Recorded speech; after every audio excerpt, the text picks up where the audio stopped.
ئەگەر دەتەوێت بزانیت جوانی لە چیدایە، ئەگەر دەتەوێت جوانترین و چاکترین کەس بیت، خۆشەویستی هەمووان بیت، وەرە لەگەڵم با پێت بڵێم لەگەڵم بەردەوام بە. گوتراوە کە جوانی زمان لە ڕاستگۆیی و حەقبێژیدایە، جوانی دڵ لە ترسان لە ئەڵڵادا و لە پاکی و صافی لە هەمبەر کۆمەلگادایە. جوانی کوڕ لە دین و ئەخلاق و غیرەدایە و جوانی کچیش لە حەیا و شەرم و شکۆمەندی و خۆداپۆشیندایە.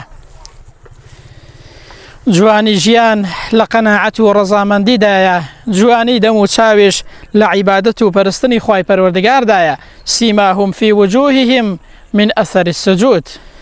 جوانی فەقیری لە سەبر و ئارام و دان بەخۆگرتندایە، جوانی دەوڵەمەندیش لە حەمد و سەنای خوای پەروەردگار و سەخاوەتمەندیدایە. جوانی علم و زانست، کارپێکردنی و تەواضوع و مەغرور نەبوونە. گوتراویشە جوانی ئافرەت بە زمانیەتی و جوانی پیاویش بە خۆڕەوشت و هەڵس و کەوتیەتی. زۆرن ئەو ئافرەتانەی کە جوانن بەڵام کە زمانیان تەواو نەبێت، پیاوەکەی خۆیان و بگرە گەڕک و ئاوایش لیان ڕازی نابێت و هەموو خەڵک لە دەستیان بێزارە. دەی پیاویش ئەگەر خۆڕەوشتی تەواو نەبوو هەر چەندە جوان بێت، بەڵام هێشتا ناتوانێت ڕەزامەندی ماڵ و منداڵی خۆی و ئاوایەکەی خۆی بەدەست بێنێ.